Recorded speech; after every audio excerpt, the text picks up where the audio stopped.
Hello and welcome to Baseball Barbacast, the only baseball podcast in the world that knows Shohei Ohtani getting 10 RBI in a game isn't that impressive.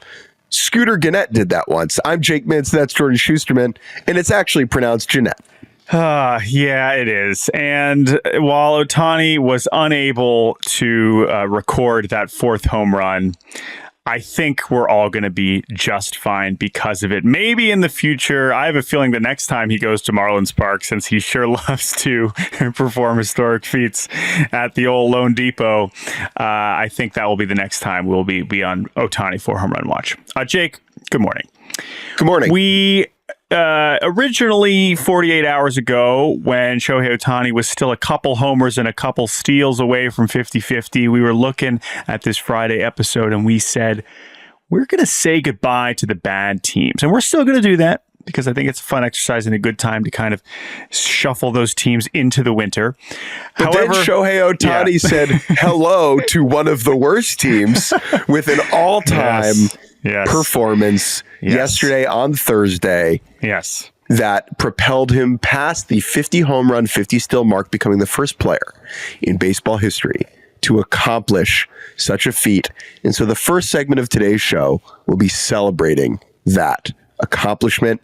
Jordan, before we hop into some specifics, can you just read out Ohtani's line from yesterday, his batting line? Yes. So Mr. Ohtani yesterday in a 20-4 victory in a baseball game over the Marlins of Miami, went 6 for 6 already. Again, 6-6 games, don't have those very often. 3 home runs, 2 doubles, 2 stolen bases, and as you mentioned, 10 runs batted in. That is a 16 total bases for the day. 10 of the 20 runs were driven in by Ohtani, the leadoff hitter. 10 RBI from a leadoff hitter is hilarious. And this game was just an avalanche of fun facts. For all of this to happen at once, this has been kind of a slow build, a gradual march towards this milestone previously thought to be unthinkable, unfathomable, unreachable. And remember, this dude hit a walk-off grand slam to get to 40-40 in the same game that he got his 40th steal. And we were like, well, that was ridiculous. This dude is a superhero. This dude is a movie character. This dude is not real. And then he's like, I got you. That was actually not even the appetizer. You were just smelling what was to come, because what we just saw on Thursday was possibly the greatest offensive performance we have ever seen in a single Major League Baseball game. It is at least one of them, and the fact that it was to get to somewhere that no player had ever reached before is overwhelming. It is an overwhelming thing, as so many things about Ohtani are. He just said, I'm going to do this now. And then he did it. Now, I don't want to be a party pooper to the Marlins. I don't know if the greatest offensive performance of all time can occur against the 2024 Marlins. However, especially when the last one was against Vidal Brujan, right? So like a position player. Yes. Yes. However, what I really did love about last night is the talent gap between Ohtani and other Major League Baseball players was so evident, so obvious, and so on display, right? Where it was so clear that he's operating in a league of his own, beyond what the Miami Marlins at this point in time can possibly begin to dampen his skills down. So I think you had a good idea here, which was we should just draft outrageous things about this performance. And so, I mean, it's one of the greatest things we've ever seen. I guess before we do that, how did you take this in? Like, what was your experience of taking this in? Mm-hmm. So I was watching it. I had kind of pre-written this thing in advance of the Ohtani 50-50, but I was still kind of polishing it up this week, expecting that I had a little bit more time than apparently I actually did. And so I was monitoring it, and that first swing of the game, where he comes within a few feet of a home run off the right center field wall, I was like, oh boy, we're in for a long one. And the fact that the Dodgers kept turning the lineup over and he kept coming up, and the first home run goes to the moon, and then he goes for the triple and he steals third immediately after the double to get to 50 steals. It was just kept building. I was like, oh my God, like we're heading straight towards this, to the point where now, I'm talking to our editor Amy. It's like, oh, we're on full alert. Like, this could very much be happening. But the other part about this, that as this blowout is ensuing, I start to realize, like, oh no, like he might hit his 50th against the position player. I had that thought earlier in the game. I was like, this is trending with the way the score is, with the Marlins having already used a bunch of pitchers. Like, they might end up needing to put in Vidal Brujan for the 50th. And I was like, that would be both the funniest thing ever and the most unfortunate thing ever. Now, fortunately, unfortunate for our friend Mike Baumann, that was not the case. We still got that later with Brujan, but that was part of the story I was watching. I was like, wait a minute, this might be heading towards something like that. And then the other thing about it was, as you mentioned, he just looked, it was the spray chart alone from this game, right? He's got the 2 homers to the upper deck and right, which you only see a handful of times over the course of a season at this ballpark. You've got the homer, the 50th homer, just a line drive to left field. You've got the triple or attempted triple, to the left center field gap. You get to see him running. It was everything. It was everything that Ohtani has become as an offensive player in one game. And yeah, so that's how I took it in. I was sitting here at this desk kind of watching it in awe, but how did you watch it? I was in the press box at Citi Field preparing for the opposite of Shohei Ohtani, which is Taijuan Walker, and sitting next to Athletic writer Matt Gelb. And we had the game up when he hit the 49th homer. Okay, we were so like, oh my God, this is wild. Mm-hmm. And then we get the alert on our phone, like he's coming up and going for 50. And we're like desperately trying to pull it up through the bad press box Wi-Fi to get it up, and Matt gets it up like in time. First pitch, home run. And there's something so beautiful about like taking a home run in like that, where you turn on a ball game and it's immediately a live home run. And for that experience to be Ohtani's 50th was very, very cool to experience. Okay. I'm going to go first. Yeah, again, like this is just going to be kind of scrambled. Like there's so much to get to that we'll just rattle. We'll go rapid fire. So just things about the game yesterday. It can be a statistical thing. It can just be a visual thing, aesthetic thing, quote, whatever. So go ahead. Ohtani before yesterday was the active player with the most regular season games without a postseason appearance. And the Dodgers would have won yesterday, even if he had been, in the Bahamas. Sure. However, for him to say, oh, no, I'm going to be in the playoffs now, I think is outstanding. Yes. And by the way, then I was thinking like, wait a minute, we've never seen Shohei like do a champagne celebration. Like we haven't seen him pop bottles in a major league clubhouse. I honestly don't remember how hard they partied after Japan won. Like I know obviously there was a celebration, but the vision, as we've seen with the goggles that we've seen with the Guardians and the Brewers and all these things, like we've not seen Ohtani do that. Now the Dodgers have opted to delay that, right, until they win the division here in the next couple of days. But that was another thing that I'm now looking forward to. And to your point, the fact that was also a part of this game is pretty astonishing. That is a great pick. All right, I am going to go with the fact that this was also the Dodgers' single season home run record. This is something that I don't really think anybody was even talking about as he was going towards this, because this march towards 50 steals was also happening. But the Dodgers have been around for a long time and have had some pretty good players. And the fact that he has now the single season Dodgers home run record passing Shawn Green. Shawn Green, conveniently, also one of the players with a case for one of the greatest offensive games ever, which was his 4 home run game and 19 total bases. Like, that is one of the very few where you could be like, that might have actually been a better day than what Show had yesterday. But passing Shawn Green there, and now being, I mean, there's all kinds of stuff with Dodgers. Like, he's having one of the greatest seasons at home. I know this was on the road, at home in Dodger Stadium history. Like, his OPS at Dodger Stadium is one of the top 5 that the stadium's ever seen in decades and decades of baseball. All these things, it's just all these like little things that are just, he's also doing that it's hard to also notice. And so that's a fun one though, because Dodger franchise home run record is a huge deal, and it's just like a footnote. Respectfully, this is not the Diamondbacks or the Mariners or even the Angels home run record, right? The Dodgers have been around since before the Ottoman Empire, or like they're older than the World Series, this franchise. And Shohei Ohtani has more home runs in a single season than anybody has ever had before. Yep. Pretty good. So what do you got? What do you got next? I think almost getting the cycle. I think him getting thrown out, or 4 homers. Right. I'll group those together. Yeah. First at bat, it's 2 feet from a homer, top of the wall, laser to right center, almost a homer, almost 4 homer game.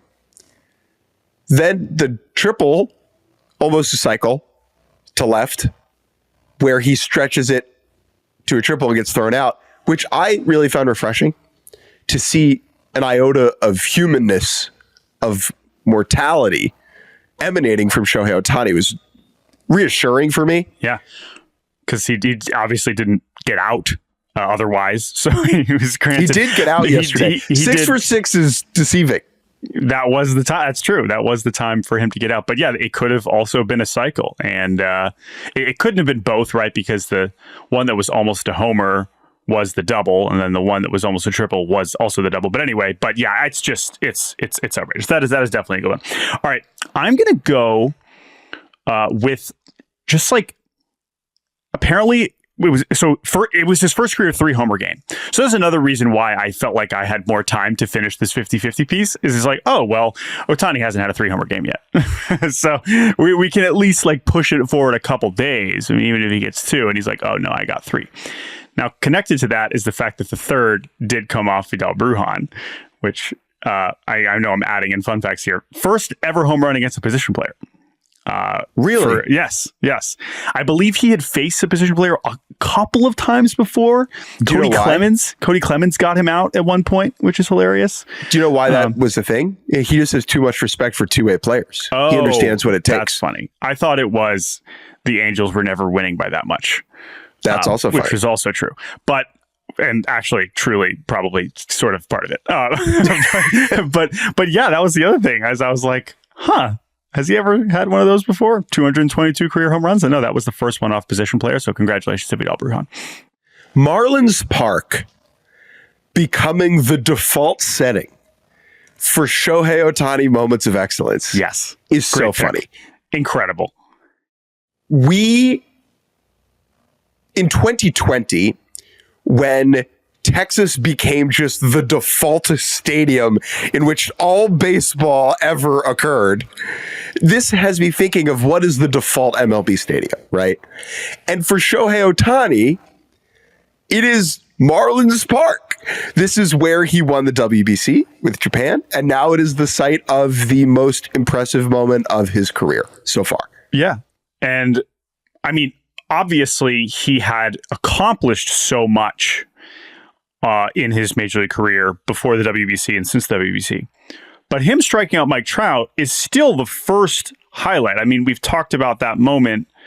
Like, that's still the first immediate highlight that you think of. Remember, he pitches too. He does pitch. And the fact that this, I'm going to draft that. He's apparently going to go back to LA now and have some meeting about, what's going on? You going to pitch this How's your elbow? We'll continue. He threw a bullpen on Wednesday or whatever. Anyway, so that's ridiculous. But yes, Marlins Park. What a win for Lone Depot. Huge for the company. I mean, when that sponsorship came through, I still haven't adjusted. I'm still not going with the capital or lowercase L. loan. But now, I mean, they're like, what a win, because this is the spot. Oh yeah, Marlins were like selling commemorative tickets of the game. As they should. All right, I am gonna go with LeBron tweeting about this. Yeah, a lot of other athletes tapping in here, noticing that Shohei has done this, and not just that LeBron tweeted. We got Embiid tweeting. We got Mahomes tweeting about it. Embiid just tweeting. Those are baseball guys. Yeah, well, Mahomes for sure. Embiid, we've seen him at Major League games. That's cool. Embiid tweeting, yup, Ohtani is the GOAT. Good point. Mahomes had a tweet. But the LeBron tweet is really tremendous. He quote tweeted the MLB highlight and in all caps said, "This guy is unreal," with 4 exclamation points. Wowzers. Wowzers. LeBron just dropped a wowzers. Wowzers. I mean, has he ever wowzered? I'm going to see. So I looked at this. He has wowzered a couple times in his Twitter history, but not in a long time. And so I will say, I'm not sure I've ever said wowzers genuinely, but now I will, because LeBron, he's made it cool again. It's very Scooby-Doo coded. It is very Scooby-Doo. Which again, maybe ages LeBron a little bit there. As of course, we know he's turning 40 in a couple of months. This is just an amazing. This tweet got 100,000 likes. But I've honestly been surprised LeBron hasn't tweeted about Ohtani more. But this was a good moment for him to kind of log on. I see your LeBron tweet, and I'll raise you a Magic Johnson tweet. Magic Johnson, who is one of the funniest Twitter users, tweeted, "On behalf of the Dodgers ownership group, I want to congratulate Shohei on being the first in MLB history to have a 50-50 season. Dodger fans, we got a chance to be a part of MLB history." I think you've already been a part of it. Even if you get bounced in the first round, I think that this is what that is. Okay. Did either of the presidential candidates tweet about this? Oh, that's a good question. You bring one up. I'm going to do some digging. I know Manfred put out a statement officially, and we got some. I don't know if So we can check on that. I'm going to bring up something that I know else you're going to want to talk about. I have just a couple more that I definitely want to hit, and there's so many more fun facts about the game that we're missing. But 2 other things I want to bring up. One, I know you'll definitely want to talk about, and another, I doubt you noticed. The first is Skip. We got to talk about Skip. Got to talk about Skip. Skip Schumacher, the manager of the Marlins. Now, during the game, remember, when he comes up to face Mike Baumann, they're already up by 1 million, but first base is open. There is a manager somewhere that is too focused on, making sure, trying to win the game, whatever, that puts Ohtani on first base, that throws up the 4 like Garrett Cole and Rafi Devers and says, have a walk over there. You can keep your OBP, but you ain't getting another home run against us. And the camera in the game essentially caught, and it seemed like the umps looked at Skip and were like, do you want to walk him? Skip essentially said, F that. He's like, no. And afterwards, he pretty much confirmed that was his mindset with an incredible post-game presser where he was like, that would be disrespectful to him, to our own pitchers. Like, it is about trying to get him out. And while it was, I believe his quote was, a bad day for the Marlins, a great day for baseball. And Skip's whole That's most days. True. Skip's whole presser was an incredible display of his understanding the situation.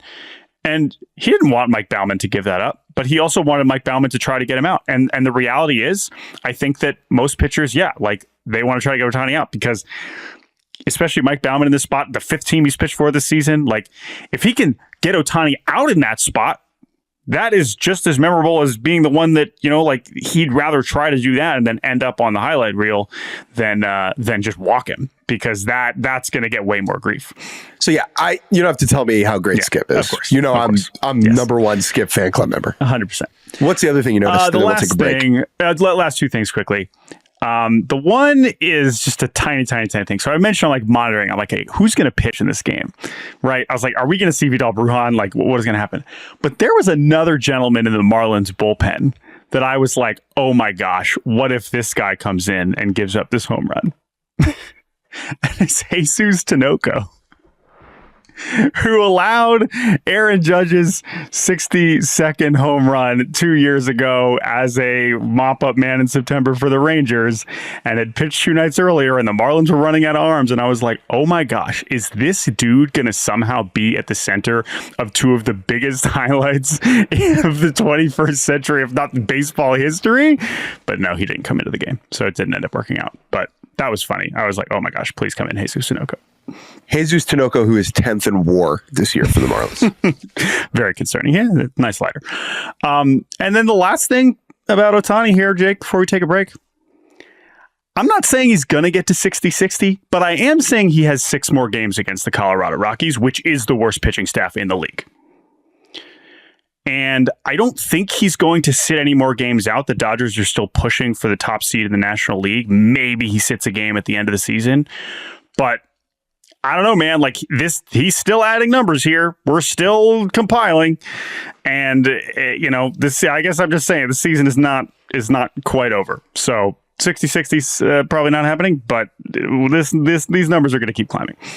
I can't wait to be a grumpy old head who tells his grandchildren that whoever their favorite player is not as good as what I saw.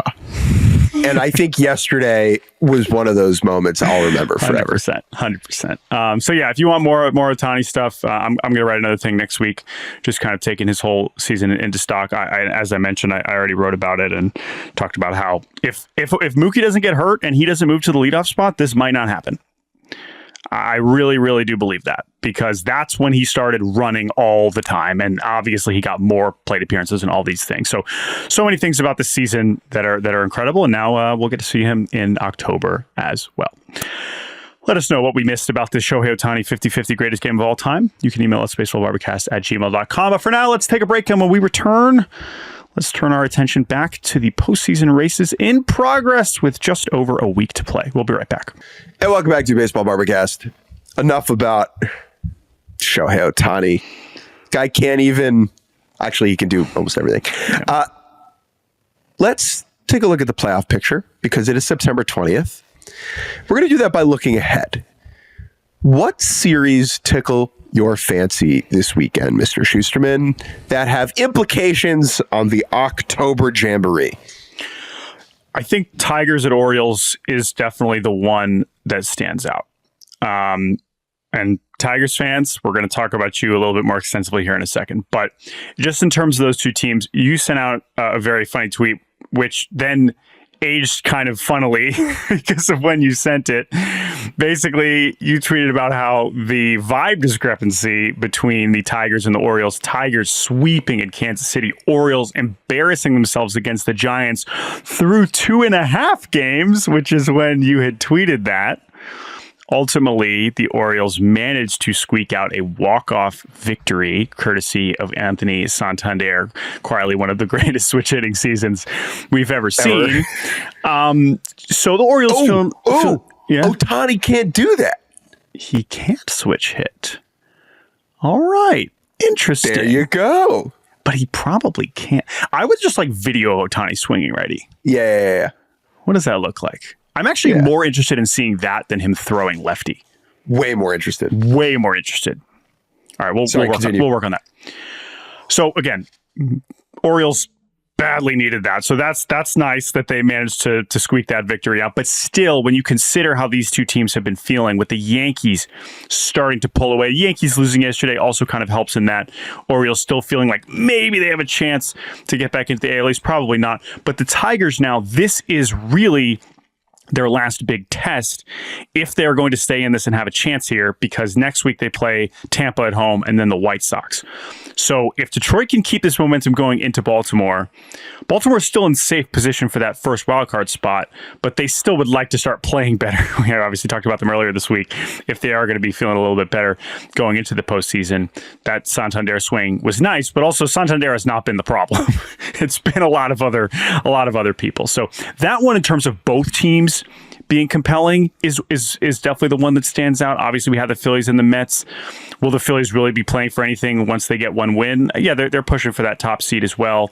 Let's talk about the Tigers. Yeah. Let's just do that right now. Let's get. Tigers sweep the Royals.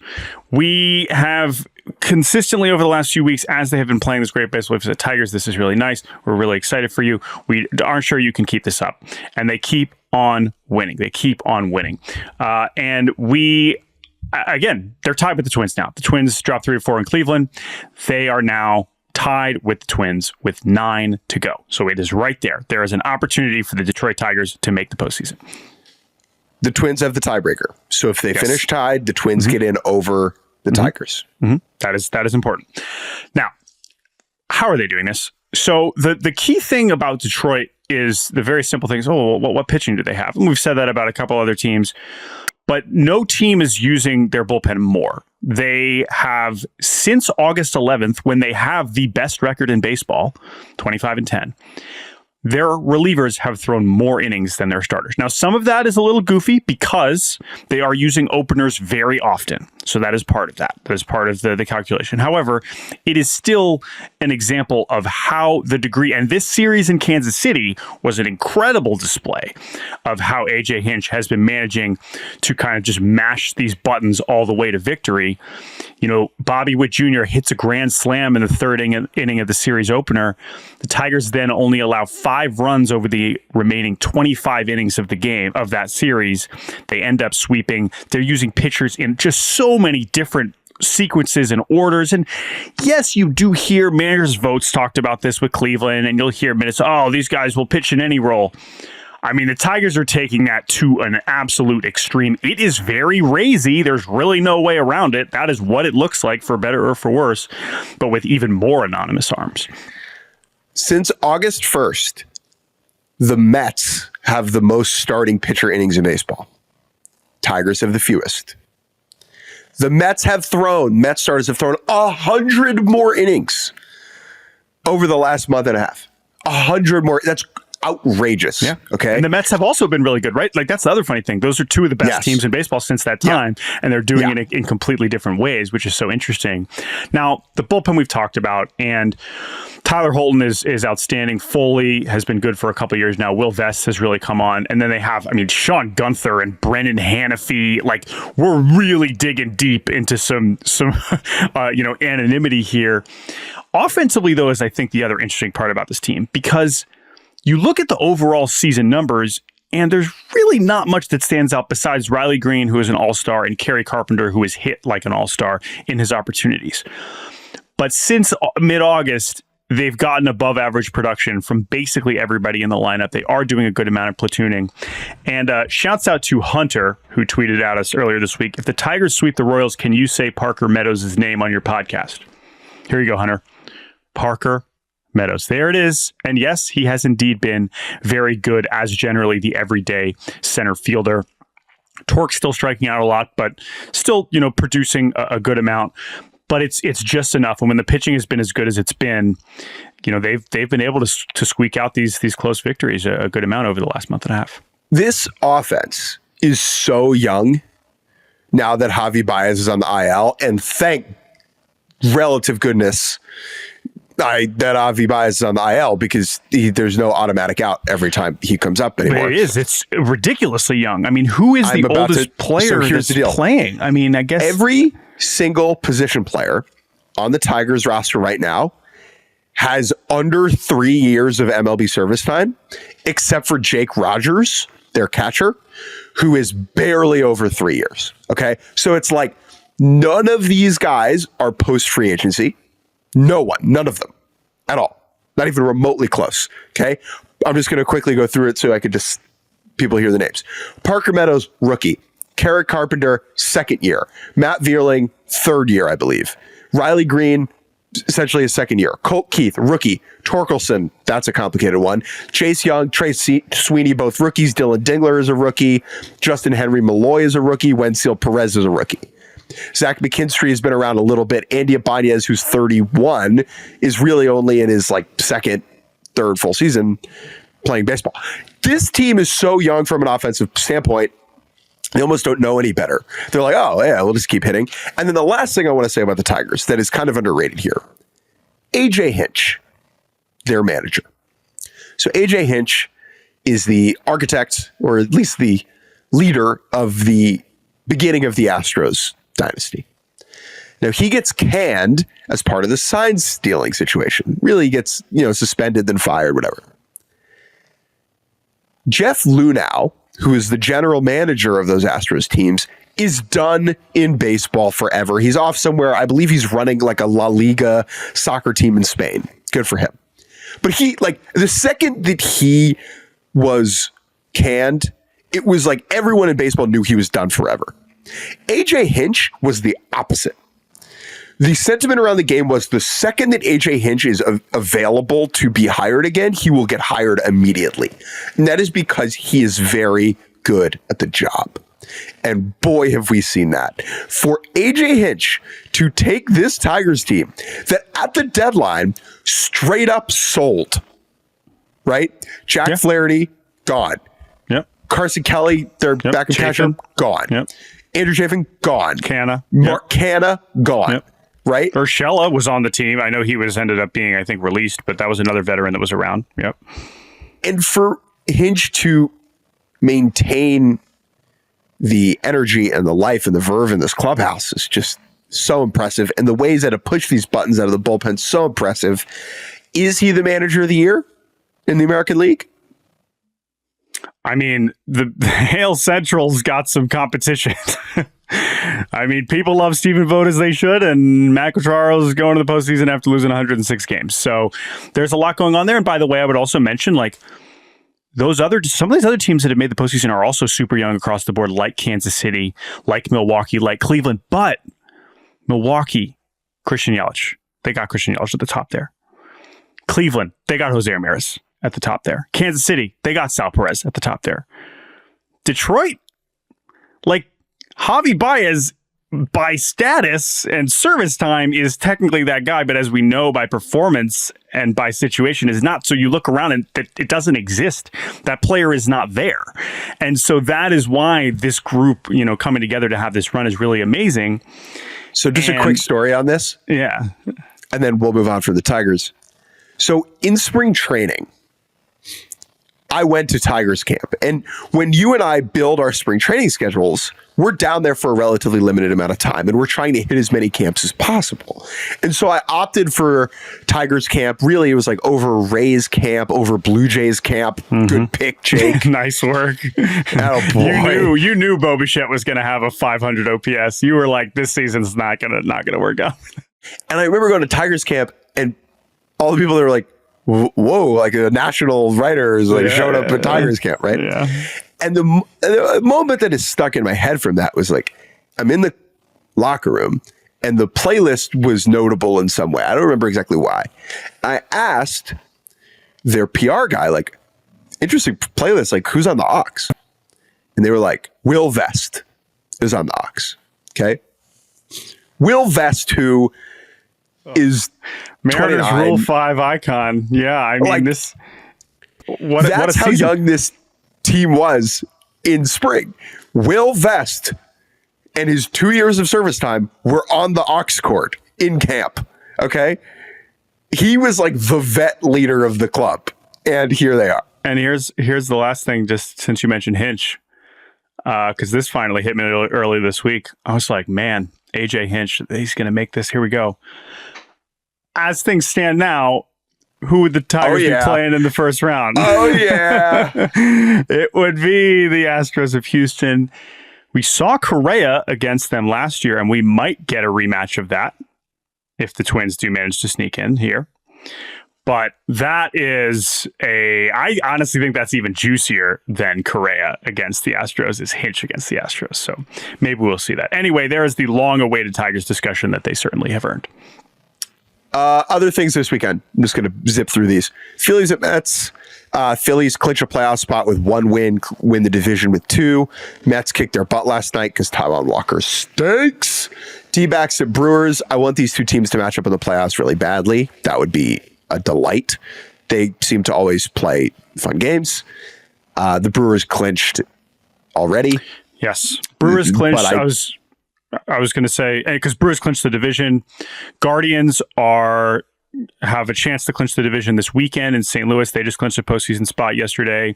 So they're going to lock that up. Dodgers obviously pushing for the division. Phillies, we mentioned, pushing for the division. Astros can clinch the division, I believe, Sunday. I think their magic number for the AL West is 5. They beat the Angels yesterday. The Mariners did beat the Yankees in that series finale. They're hanging around 2 back of Detroit, Minnesota, but they don't have the tiebreaker against either of them. So that's really 3 games. Seattle heading to Texas this weekend. All right. Enough about the good teams. We are going to zip turbo mode through all of the baseball teams that will not be joining us in October. We are doing the Cubs down is the way to think about this. There are teams that will not make it into the field. The Braves, maybe, the Mariners. We'll say goodbye at a later date. But we will begin with the Chicago Cubs, and for each team, we will let you know what went wrong, what went well, and check the vibe heading into the winter. Jordan, start us off. The Chicago Cubs, why are they not going to the postseason? Well, because everyone was fine, but nobody was amazing. And ultimately, the pitching was just not quite good enough, particularly when you have steps back from their veteran so-called stars in Dansby Swanson and Cody Bellinger. And, they had some good things go right. Imanaga was awesome. What a signing. That's what an addition. You nailed that one. PCA breaking out as an everyday center fielder. Ian Happ had another good season. But this is not what it was supposed to look like in Craig Counsell's first year as the Brewers run away with the division with Pat Murphy partying in Milwaukee. So a lot of work to do on the north side. The Cubs have a bunch of solid players and no elite ones. There are some players out there in the free agent market who are pretty good. Just saying. The St. Louis Cardinals, who had a much more embarrassing season, I would say, than the Cubs. What went wrong? Continued decline from the old dudes at the corners, Goldschmidt and Arenado. Both were squarely average this year. That's a big one. A lot of money invested in those 2 guys. No one on the offense had an OPS plus over 107. Except for Contreras, who missed a lot of time with injuries. None of the young guys developed into everyday players except for Mason Wynn, and all the old pitchers were just kind of meh. Kyle Gibson, Lance Lynn, even Sonny Gray was kind of underwhelming this season. Now, what went well? Wynn, everyday shortstop with more upside than that.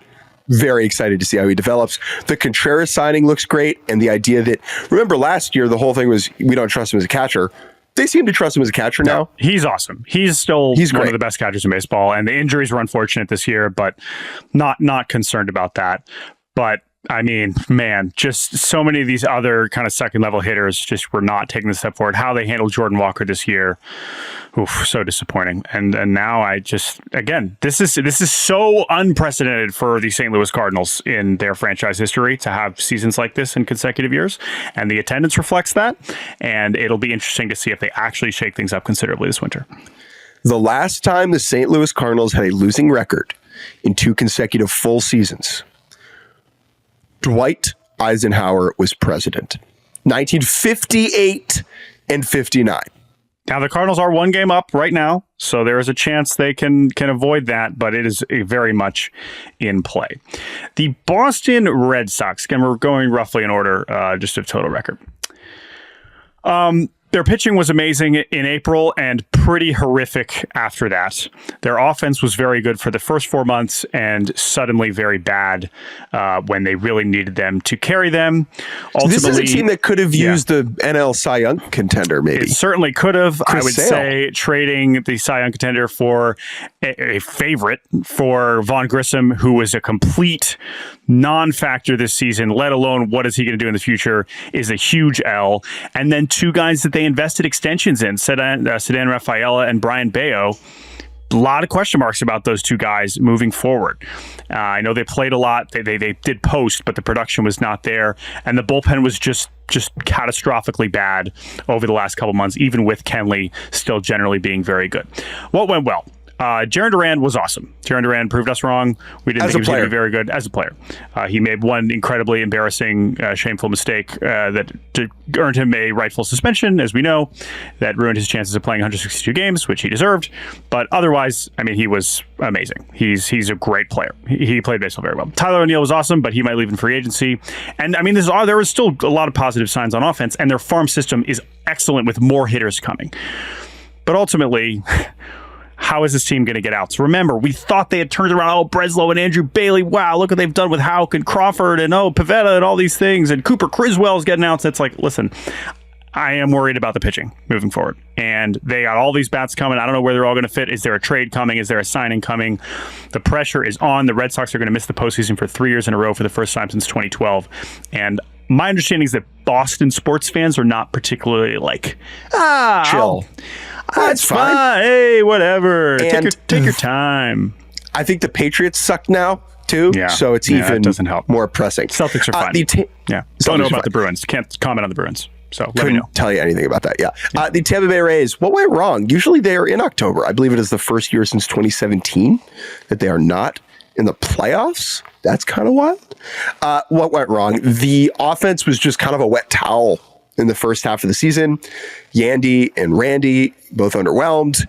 When they hit the midseason mark around 500, they pulled the plug and traded Randy and traded Isaac Paredes and kind of reset things for next season. Their catchers, that was something we were really worried about. Still a problem. Stink. I mean, I love Dom Keegan, but if he's not saving them next year, I just don't know how they are going to fix this position. Now, there's a version of this team that has healthy Shane McClanahan and Jeffrey Springs and Drew Rasmussen all year and healthy Shane Baz all year, and they're still in the mix more. And that is what I think the vibe check is for next year is a lot of these arms are going to come back and be fully healthy. Baz was pretty solid after he came back. There's some Taj Bradley things that are good, and then Junior Caminero is generational, right? And the farm system is pretty strong. So I think that the Rays are just going to be in the mix for the division title again next year. And more important than all of that is their City Connect uniforms were amazing. Shouts out to Skatey Ray. The Cincinnati Reds, why did it go wrong? We thought at the end of last season, wow, look at this young infield core. Ellie, Matt McLain, Noelvi Marte, Christian Encarnacion Strand. Look at all these rookies. This is the core of the next great Reds team. Ellie was awesome. Yeah, he struck out a ton, but Ellie is amazing. He has transcended the tiny market that he plays in. He is one of my favorite players that I have ever watched, and I look forward to, watching him for the next 15 years. Everyone else was bad, hurt, suspended. Strand, injured, terrible, non-factor. Marte, suspended before the season, came back, has been horrible since he has been playing, and Matt McLain hasn't played a game because he has been injured. McLain is an impact all-star level player. If they can get him back next year, we can start to visualize an offense that we feel good about. But that sunk them early, and then the veterans they invested in were okay, but not nearly good enough to make up for the deficiencies on offense, and the bullpen was not as good. And then by the end of the season, all of their starters were injured, and they were kind of doomed. I know it's more complicated than this, but if you sort WAR for first baseman this year, the Reds are third to last. Yeah. Ty France is doing his best recently. Ty France is doing his best, and I understand why they gave Encarnacion Strand a shot. Yeah. But it makes me feel worse about Joey Votto. Yeah. Just saying. That's, I guess. But yeah, Reds, it's kind of getting dicey here. This is the team that has gone the longest without winning a postseason series. It's been since 1995 since the Reds last won a postseason series. 1995? Which is by far the longest in baseball. That's essentially the new version of the twin streak. I was like a fake being. You were, a couple weeks old, basically. So that's concerning. The good news is, like, with Rhett Lauder and the just drafted Chase Burns, I like the pitching that is coming together. Hunter Green had a great season, but I still am worried about how this roster is going to actually look like a contending team anytime soon. So, Reds, good luck. San Francisco Giants. Speaking of bleak, the Giants have been officially eliminated, and they've made the postseason one time since 2016. Now, that one time was pretty cool, but other than that, it has been as average and uninspiring as it gets. Behind Logan Webb and Blake Snell, the pitching was really bad. And the problem was Snell missed a lot of time. And so it kind of thrust a bunch of dudes into roles that they just weren't ready or good enough for. I kind of like Hayden Birdsong. Pretty fun player, but he's not someone that you can rely upon at this point. Their outfield was not great. Jung-Hoo Lee getting hurt really early was a big deal. Yeah, that really stunk. He was looking pretty good. Jorge Soler was kind of a disaster. They pulled the plug on that in the middle of the season. Camilo Doval took a huge step back in the bullpen. However, what went well? Matt Chapman. Great. Looks like a foundational piece. Love it. Tyler Fitzgerald. Shortstop with a 148 OPS plus. Great. Yeah. And obviously, Elliot Ramos had his singular moment. More on that later in Good, Bad, Ugly. But All-Star, yeah. So, some things went well. But again, the record speaks for itself at this point. They might be heading towards 500 again. And, this is a team that just spent so much money again and have been trying to spend it, and it's just not working. We'll have a longer conversation about their front office situation when the winter comes, because it's super funky. All right. Last one before we take a break. Texas Rangers, who won the World Series last year, and I cannot remember a more underwhelming, just forgettable, defense of a title than this. The offense took a huge step back. Evan Carter was nothing. Wyatt Langford had a slow start. The bullpen was pretty bad besides two old dudes in Kirby Yates. Right.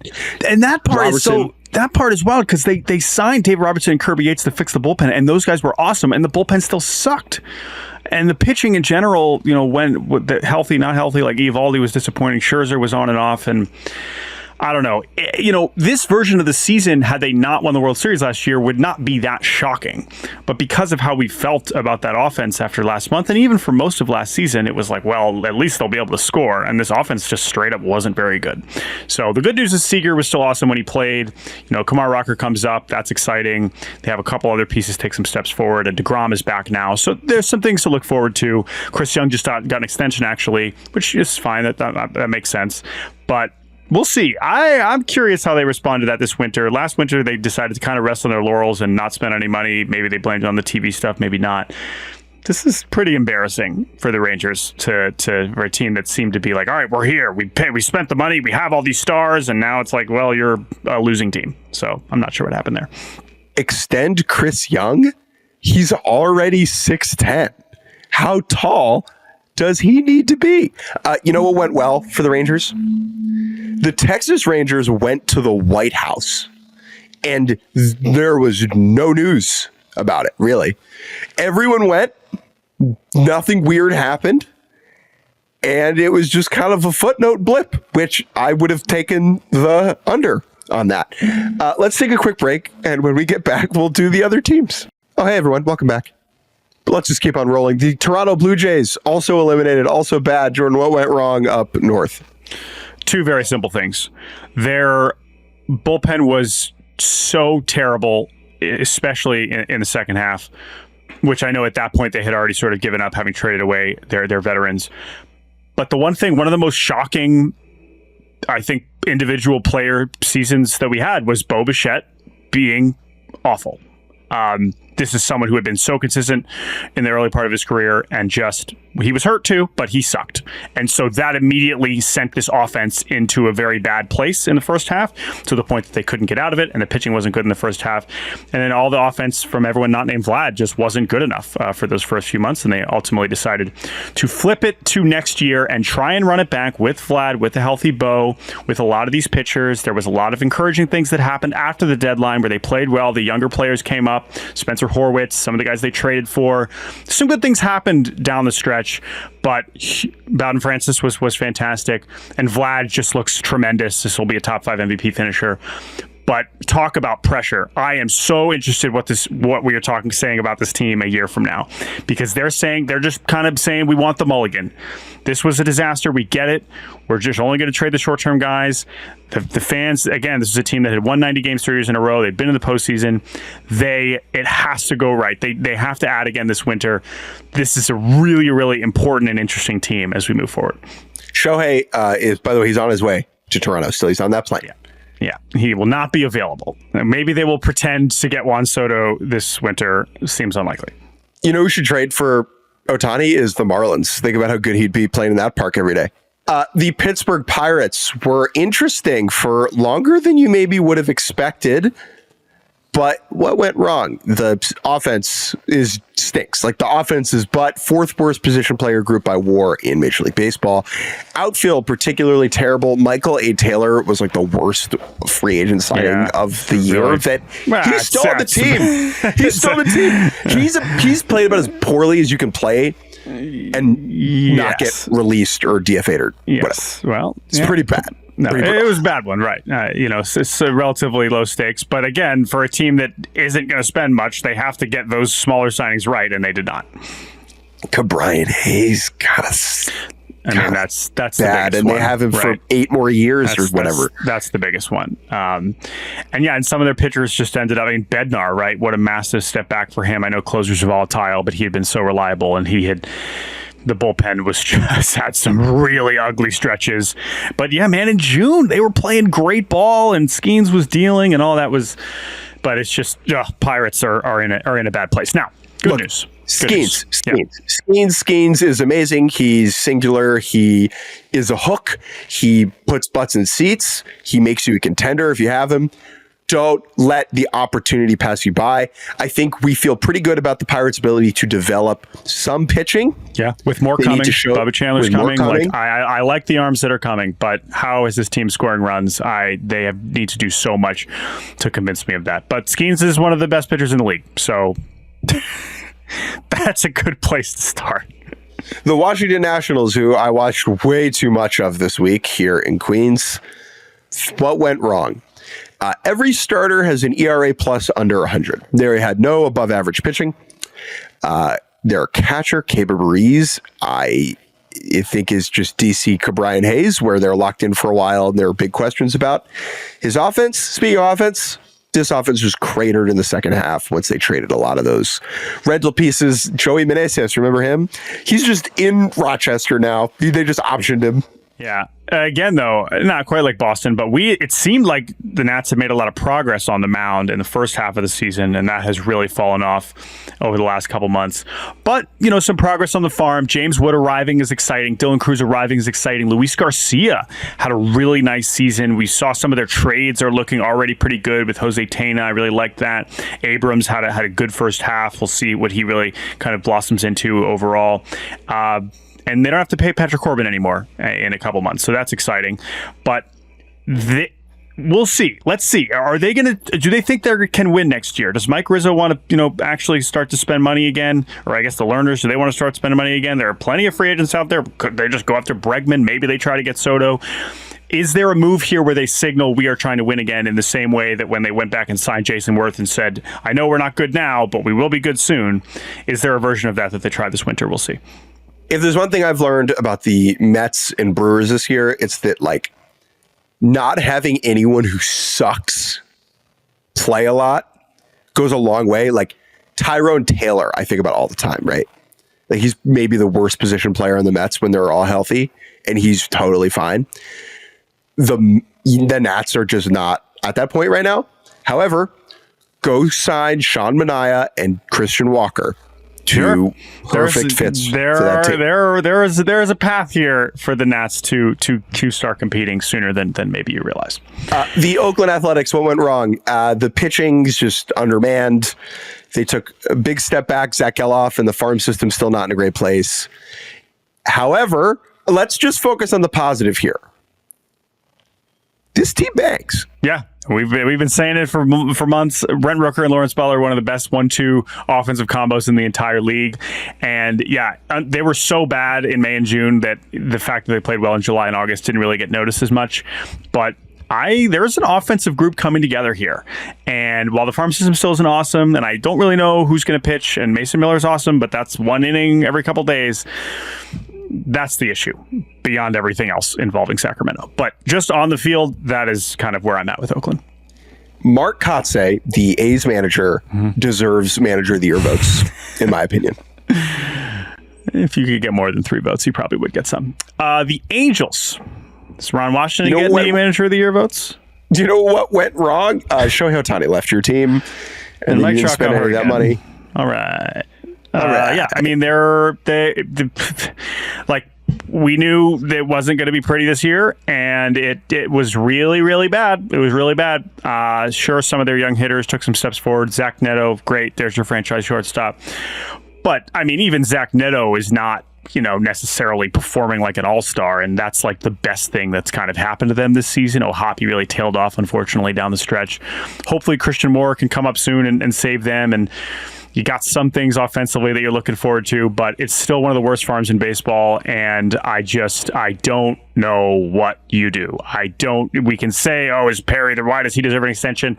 I don't know how anyone would fix this, and it's bleak. It's bleak. And by the way, if the Tigers make the postseason, the Angels will be in sole possession of the longest postseason drought in baseball. And imagining them getting to the postseason again anytime soon is very, very, very challenging. Yes. Next up, the Colorado Rockies. What went wrong? Well, they're the Rockies. All right. The Miami Marlins. No, I'm just kidding. It's hard to pitch in cores. The Rockies don't have that personnel yet. Nolan Jones, who we really liked last year, took a big step back. That was very disappointing. On the positive side, Brenton Doyle. That's fun. Brenton Doyle is an amazing thing. Tovar is an awesome player, incredible defender, and like a legitimately good, like that's a good shortstop to build around. They had a couple other hitters kind of step up, and they have some pitching prospects that are tracking well, actually. But it's this, even further by Rocky standards, this was a particularly horrific pitching staff. This pitching staff, what you can park adjust for cores, and it was still the worst. So that's how far they have to go to have any chance of being remotely competitive anytime soon. The Miami Marlins, who made history yesterday by being in the building when Shohei Ohtani made history yesterday, all their pitchers got hurt early in the year. Then the new president of baseball operations, Peter Bendix, quickly realized they were not good enough to compete. I think he was right about that. So they traded Luis Arraez, and they traded everyone away at the deadline, and they had the worst offense in the National League. Remember, Tim Anderson was on this team for a while. He finished his tenure in Miami with a 28 OPS plus. And 0 home runs. He is still atop the Why Haven't You Homered Yet leaderboard. The reason is he's not on a team, actually.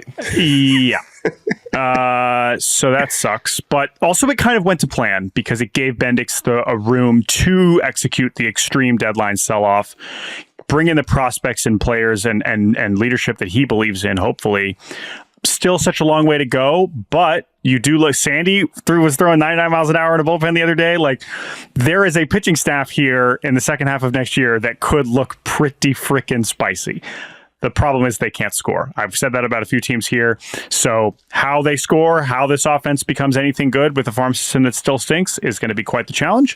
But Peter Bendix is going to do his best. Xavier Edwards, very fun. And last but not least, the Chicago White Sox. But literally least. I don't really want to break them down in the same way. They won the first game of the series against the Angels, lost game 2, and then a brutal 13-inning defeat. That was a huge game that they dropped. They now need to go 5-4 over their last 9 to dodge history's bullet. Yeah. 36 and 117. So it's a pretty bad record. Garrett Crochet, what a thing. Congrats to him. All right. Well, we're over an hour, but it's Friday and we still have to do the good, the bad, the ugly, because that is our job. I would never go Friday without doing the good, the bad, the ugly. I can't continue into my weekend if I have not given you the good, the bad, the ugly, but we'll keep it pretty quick. Let's start with good. My good this week is Brent Rooker. I'm just going to give you a very basic fun fact. I mentioned him earlier. Brent Rooker, Lawrence Butler, really awesome. So as I'm doing all this research for Shohei Ohtani, having arguably the greatest DH season of all time, doing a bunch of stat head and sorting by all these different categories. Oh, look at this. How does he stack up with Edgar Martinez, David Ortiz, Frank Thomas, Jim Rice, Rafael Palmeiro, Yordan Alvarez, all these great DH seasons we've seen, Victor Martinez, 2014. And I kept doing these searches and okay, there's Ohtani and there's Brent Rooker. Jake Mintz, highest OPS plus by a primary DH ever. Number 1, Shohei Ohtani, 2023. Number 2, Edgar Martinez, 1995. Number 3, Shohei Ohtani this year. Number 4, Travis Hafner, 2006. Number 5, Frank Thomas, 1991. And number 6, Brent Rooker on the 2024 A's. Brent Rooker is having an all-time designated hitter season. That is ridiculous. And he deserves all the love in the world. And when the A's came out with their funny renderings for their Vegas stadium, and that scoreboard said that Brent Rooker would be hitting 303 in the imaginary future where he is playing in Las Vegas, we all laughed. Well, guess what, Jake? Brent Rooker is hitting 304. And he is very, very good. So there you go. What's your good? My good is what happened in the Orioles game yesterday. You tweeted about it. Anthony Santander, tie game, bottom 9, runner on first, long at bat against Ryan Walker of the Giants. Ryan Walker's nasty. This was big time. He lofts a high fly ball, and about a second into the ball's flight, that eventually lands in the seats, the Baltimore Orioles stadium operations crew presses the alarm, the siren button that signals a home run in Camden Yards. And as the ball continues drifting to the outfield fence, it then becomes a question whether or not it will get out. The outfielder parks himself up against the fence and is gonna almost catches the ball. And as that becomes more obvious, the stadium ops crew then turns the volume down on the home run siren until it reaches the seats, in which point they turn it back up. So good. It's one of the funniest things ever. If the ball doesn't go out, I don't want to be extreme here. Does someone get fired? No one gets fired, but the Orioles are eliminated at that point. They just pack it up. The karma of it is if the more Orioles of the lose that problem than game, the actual with the home run siren going off with Canna robbing the homer. Yeah. God, it's so funny. Whoever's in charge of it should have to meet with the manager, like when a player hits a ball off the wall and pimps it. My bad this week is McCovey Cove Dave. I encourage everyone to go read the story on SFGate by friend of the program, Alex Simon, who interviewed McCovey Cove Dave. Basically, this is a guy who's in a kayak out in McCovey Cove and was out there again, as he is for most games. And his name is Dave? His name is Dave. And where is he usually? In McCovey Cove. And where does he go by? McCovey Cove Dave. It's good. Got it. Okay, cool. Thanks. And when Elliot Ramos, thank you to Ian, who emailed us for calling us out on the pronunciation there. Elliot Ramos, apologize. First right-handed splash hit, huge deal. And McCovey Cove Dave is there. He's been waiting for it, and he catches it. And you would think, wow, what a thing. What a momentous piece of memorabilia that Elliot Ramos would probably like to have. And McCovey Cove Dave has decided, no, this is literally about me. And I would just say, reading these quotes, this is pretty much 80 grade main character energy. And I don't want to go too much deeper into this, but my main takeaway from this is there's a version where McCovey Cove Dave is like a beloved figure that people is like a bastion of Giants fandom that everyone's like, that guy's awesome. He's so dead. And instead, by making it about him and saying things like Elliot Ramos hasn't earned this ball yet because he's only been on the Giants for 2 years and he doesn't follow me on Twitter, is a pretty epic self-own when there is an opportunity for you to be a cool person that a lot of people like. So it's bad. It's bad. So that's my bad. But yeah, everyone go read. This is a pretty stunning level of me guy energy from McCovey Cove Dave. So anyway, bad. I'm going to be quick. Taijuan Walker. Yeah. All right. What's your UGLA? My UGLA is really not much more to say. My UGLA is what happened to Julio Rodriguez the other night. And we talked about Victor Robles trying to steal home on a 3-0 count with the bases loaded and 2 outs. That was a truly horrific base running decision. What happened to Julio Rodriguez, I genuinely believe, was the other side of the base running Toot Bland spectrum. Because when Randy Arozarena throws his bat accidentally swinging at a pitch to strike out, and the bat goes flying towards Julio Rodriguez standing down the third base line, and he tries to get out of the way like a regular human being does. It's just the most ridiculous sequence of events that somehow has never happened. And yes, he looked like a nincompoop when they throw down and get him out of third in this extra inning situation. But this is UGLA. It is not bad. I guess some version of it is bad base running, but it is more UGLA than bad, and that is why I'm putting it in my UGLA, to defend Julio in a very embarrassing moment, in a moment that could only happen to this team, the Seattle Mariners. Nick Pratto is my UGLA. I have no idea what you're going for this. Nick Pratto is in AAA, right? I see. No.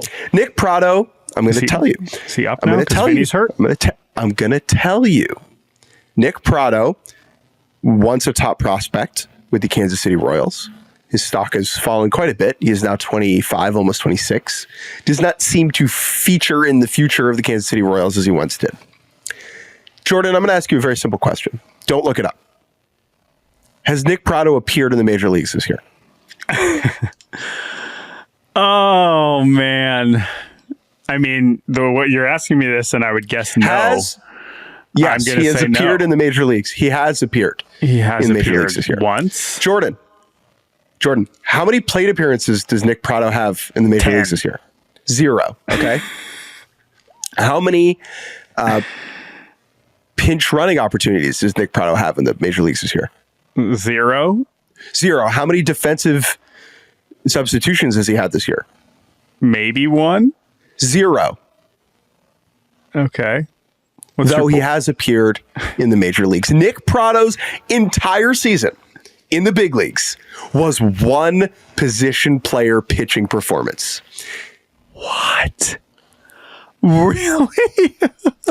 Nick Pratto was up with the big league team in June for a brief time. He threw one scoreless frame in a 10-1 loss to the New York Yankees in the 9th.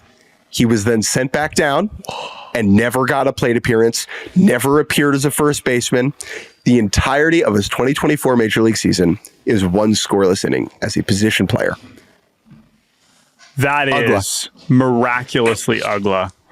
It does appear that he was recalled on June 11th and sent down on June 14th.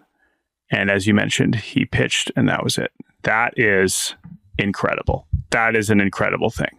How does that? I guess service time, he's still got a couple of days. So congrats to him on that. Oh, wow. That is a great note to end on. Anytime I can surprise Jordan like that with an UGLA or vice versa. You blew my mind there. That was big time. And yeah, if Nick Pratto...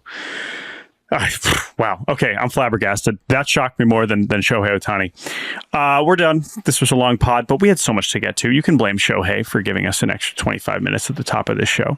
But we hope you enjoyed. We talked about a lot of teams, and we will talk about even more teams as the baseball continues this weekend. 1 week to go, 9 games remaining for every team that's not in Ohio.